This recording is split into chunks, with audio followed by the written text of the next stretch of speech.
তো আজকে চলে আসলাম গাবতলিতে। আমার নাতি ইউসুফ কয়েকদিন থেকে বায়না করতেছে, আপু আমাকে হচ্ছে কেক কিনে দাও, কেক কিনে দাও। আসল কথা হচ্ছে ও মোবাইলে দেখছে কেক খাওয়া। এখন যেটা দেখে, ছোট বাচ্চা তো মোবাইলে যে কোনো জিনিস খাওয়া দেখলে সেটাই বায়না করে। তো চলে আসলাম দোকানে, একটা কেক নেওয়ার পরে তো পছন্দ করে নিল, ওর পছন্দ মতো একটা কেক নিলাম।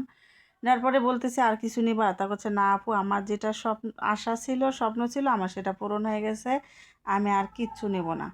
তো অলরেডি আমি কিছুটা টুকটাক বাজার করলাম, তো সে বাজার নিয়ে কেক নিয়ে হ্যাঁ এখন চলে আসতেছি। তো ইউসুফ বলতেছে আপু কেকটা আমার, কেক আমি নিব, মানে ওর কেকটা আমাকেও ধরতে দিচ্ছে না। তো চলে আসলাম বাসায়। বাসায় এসে আগে বোরকাটা খুললাম, খুলে হাত মুখ ধুয়ে ফ্রেশ হয়ে বসলাম যে এখন কি কি কিনলাম সেটুকু আপনাদের সাথে শেয়ার করব। তো আসলে বাসায় আসার সাথে যদি আমাকে কেউ এক গ্লাস পানি দেয়, আমি খুব তৃপ্তি সহকারে এবং মন থেকে খুশি হই এবং দোয়া করি। হ্যাঁ, গরম থেকে আসার পরে বোরকা খুলে হাত মুখ ধোয়ার পরে যদি কেউ এক গ্লাস পানি এনে দেয়, আমি খুব শান্তি পাই, সোজা কথা। তো কি কি বাজার করলাম একটু দেখাই আপনাদেরকে। আসলে 3 মিনিটে আর কি দেখাবো, যেটুকু হয় সেটুকুই দেখাচ্ছি। তো আমি ওষুধ নিয়েছি, সে ওষুধ আর হচ্ছে একটা পান কিনেছি আজকে। আসলে মাঝে মাঝে আমি পান খাচ্ছিলাম, খিলি পান দোকানের।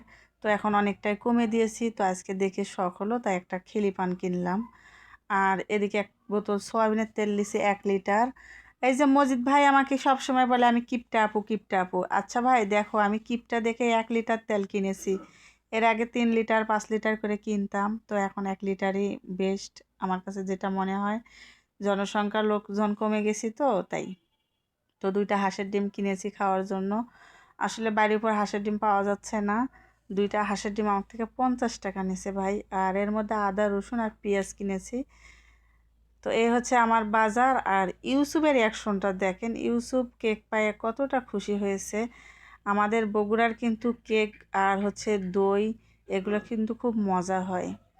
এর আগেও আমি ওকে আনিয়ে খাওয়াইছি, কিন্তু সেভাবে করা হয়নি। আর বেশি একটা কিনিও না, কারণ আমি বার্থডে পালন করি না, বার্থডে পালন করা আমি পছন্দ করি না। তো যখন কেউ খাইতে চায় তখন এরকম করে আনে দিই, ওরা খুব মজা করে খায়। তো বাড়িতে মাত্র আমরা 3জন পরিবারের লোক, তাই ছোটো কেকটাই নিয়েছি। আর এই যে ছোটো পিচ্ছিটা, এটা হচ্ছে আমার জায়ের মেয়ে।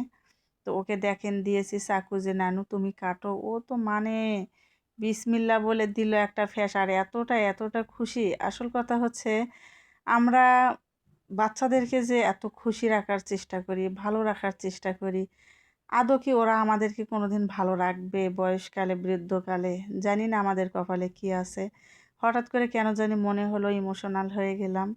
তো যাক, আজকে এ পর্যন্তই। সবাই ভালো থাকবেন, সুস্থ থাকবেন। আল্লাহ হাফেজ, আসসালামু আলাইকুম।